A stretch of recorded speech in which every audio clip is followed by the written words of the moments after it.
Hello friends, welcome back to another video. 29 schedule to hila Mass Adhaar Card Etih download du ham. Itela Mass Adhaar Card hin EP phatchum na ni ham ti hon so hin schedule hin je chon bula kona zo na ge ne hin ngai pe la channel a tha ne lung sit and like share subscribe ni bol pe du no. In TMV ki pan masong kamin chila bunga hin ki pan ka video bula kona zo na ge ne hin ngai pe ne hin pe jen ki pa tho ken se na channel a tha ne lung sit and like share subscribe ni bol pe la Facebook a kona na ve na lung sit and follow ni bol pe du no. In TMV direct panutin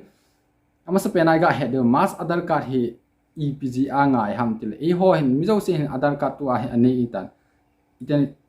thil hoila ham khat na to na di ham khat ai lo thil naga bol ko Adhaar Card ngai na thil apply na bol ko na ngai en cha he ama ho hin I Adhaar Card hi a number hi de na hi pon e ho hi approve na diga e ho ko ma thu ngom ji na ai ma e ho ni pi bo form fill up ham khat le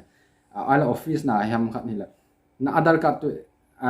nahin submit ngaya ti ten e ho original pa a number Adhaar Card na number Adhaar number pa hi kichi thana pa hi pg ve na cha hi pi lo diu hin aji chu e ho Adhaar Card atma ta ham tia check na dinga chu ngai lo wa na beng lang sang hi lo nga la ngai lo wa hin chu e pi ham inda e pi ngai ham e hoi chu pi ngai ham ta mass pa chu pi ngai na mass pa chu e pi ham ti ale Adhaar number kisu na ho izat ham khat ho x ki pi akumulowa ki khat ha chu pi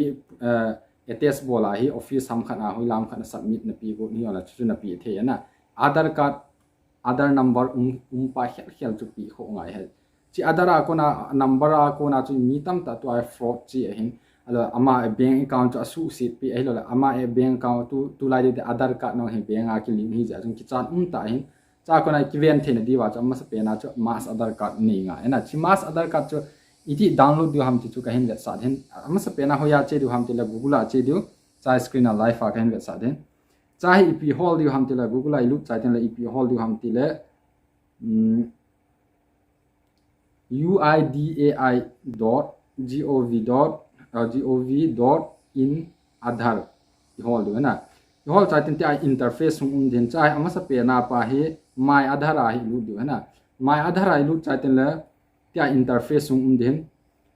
tia interface sung te noilan che le chun update your Adhaar ki tin cha check Adhaar update status masa a video ki sem na pa Adhaar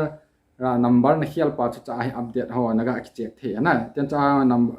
na ki check nga tia hi na vet the na update story ho na vet the ti anoya tu main point chu hila Adhaar Mass Adhaar Etih download di ham to get Adhaar na hi che diu che cha jan cha anoya hin vera chun download Adhaar ma hin cha mi diu na mi cha ten tia interface ung den cha hi pi ham ti lan nangin na ki sim di hi ja chun na Adhaar Card chun na ki het ngai number chu cha hi aga bol hin Adhaar number na sut ngai na cha he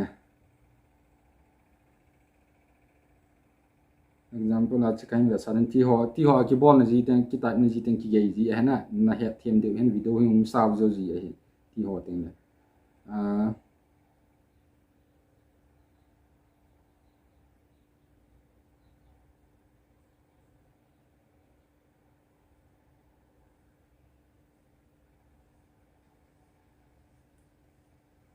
chin ta cho tan cha kep cha hi ne he the wa le ani nga hi sam ko ma hi adang ga khial na ma hen na chen ga khial the ne he na hi lawan cha ko pon spelling chun he the ya na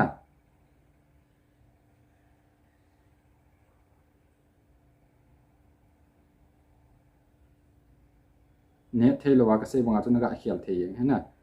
che ga se ni OTP chi ni OTP cho ya che ham tel na phone Adhaar number ki pi na chi he na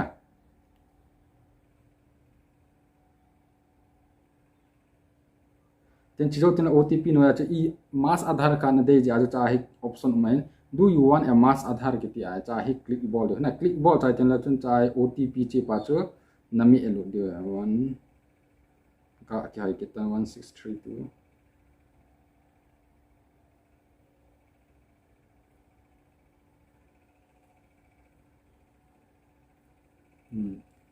nami cha ten ep ball du ham ti le ga ve le ham ta chu den nami cha ten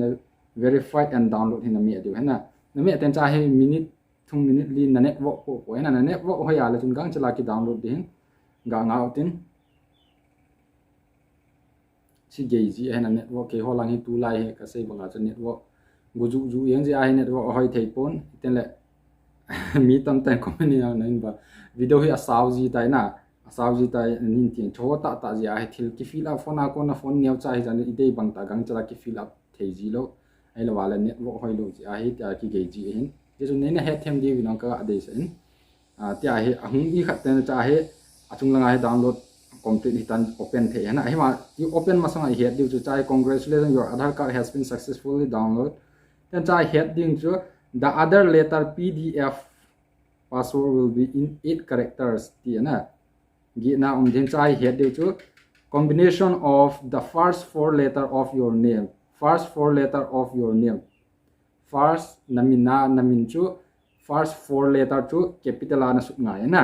capital ana su in Aadhaar in capital letter and date of birth here date of birth chu it is dam iti kuman na pin ha akumbo chu ngai na cha hi date man ho chu ngai pon akumbo chu ngai hen chu hen chu het ngai na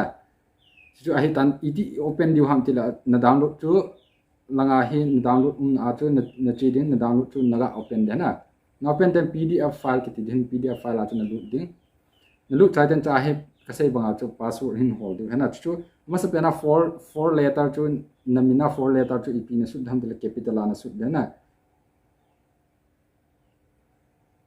tizo tena date of birth na su de hin